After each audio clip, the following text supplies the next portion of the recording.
Let's talk about modifiable risks first. So how important, for example, hyperlipidemia, hypertension, obesity, we can attack those directly. Okay, so those are immensely important, obviously, and they can be attacked, and physicians and patients need to be aware of the modifiable risk factors. You bring up hyperlipidemia, you bring up hypertension. There are two conditions that we can deal with very, very effectively.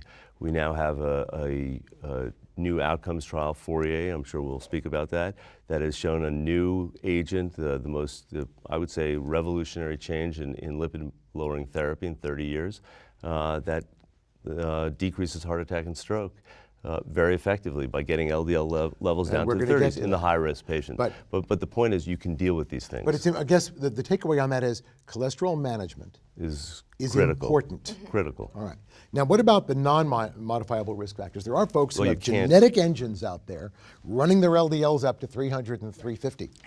No, but that's different. I'm sorry. So that still falls under a modifiable risk factor. Is it? Yeah, so that's FH, that's familial hypercholesterolemia. Right.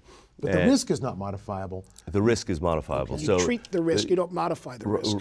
You're able to lower the risk. result of the FH. Okay, but you can't make this guy not at risk. His genes make him at risk. No, you can't treat it. Right. No, but you make him at much, you do lower his risk or normalize his risk by treating his LDL. In fact, in the Netherlands, their insurance companies do not rate patients if they've been treated at young ages, even with HeFH, heterozygous FH. So if I hear the takeaway from you guys, let me be very clear.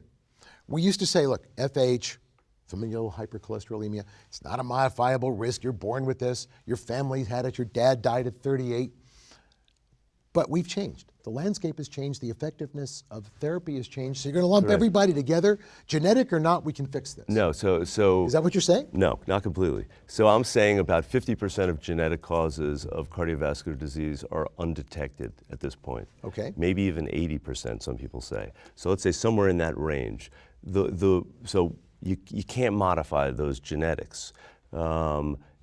Age you can't modify, sex you can't modify. So these are the non-modifiable risk factors. But FH is one, if you identify it, and unfortunately fewer than 10% of FH patients have been identified in the US, but if you identify FH early on and treat it aggressively, you can significantly decrease the risk of heart attack, stroke, or death. So FH is under-recognized. How big a problem is it? If you were to find everybody with FH in America, how big a pool is that? About 1.5 million people.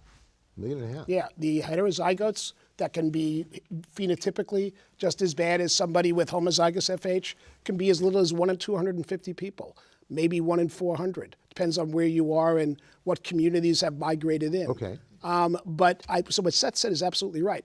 I think what I want to hold you guys to do is to support early intervention. Because what we're doing now is we're late for the party. When we get a hold of a 55-year-old who already has atherosclerosis in multiple vessels, and then we want to know why it is that they die, and everybody says, see, we did this and they died anyway. Well, the reason for this is because we should have been there 20 years earlier. And I think that is something that the insurance industry could play a very big role in doing because the governments have not done a great job. Let me ask one final question before we move on to another manifestation of all this. You take a look at the Vietnam War data. Right. And you find that there's early atherosclerotic disease and a fair number of these unfortunate young men who had autopsies at a very young age, 18, 19, 20. Right. You say relate to the party at the age of 30. Maybe relate to the party at the age of 18. I was trying not to be too ridiculous, but I think what you got to do is you should be screening not at 40 and 50. You should be screening when they leave high school or even earlier. If there's a family history, probably when they start adolescence.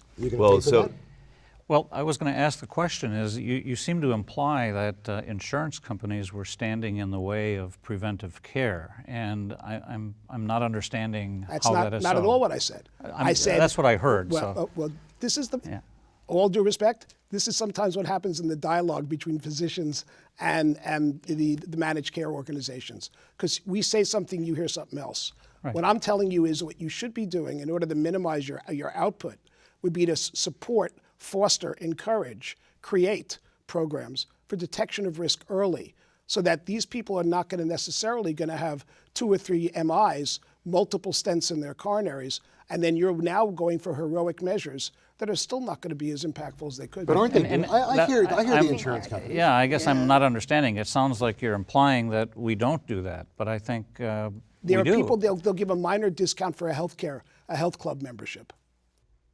That's what it goes on. I don't see the payers doing that much for prevention. I understand the annual physical and things like that, but you know, in the colonoscopy. But I don't see this societal change that's encouraging health. And there's one other thing. Let me just say with the FH, if you have FH and you have a child, that child should be checked at age 2. Actually, that's the current recommendation. So at 2 years old, that person should be getting a lipid profile, and insurance payers often don't cover that.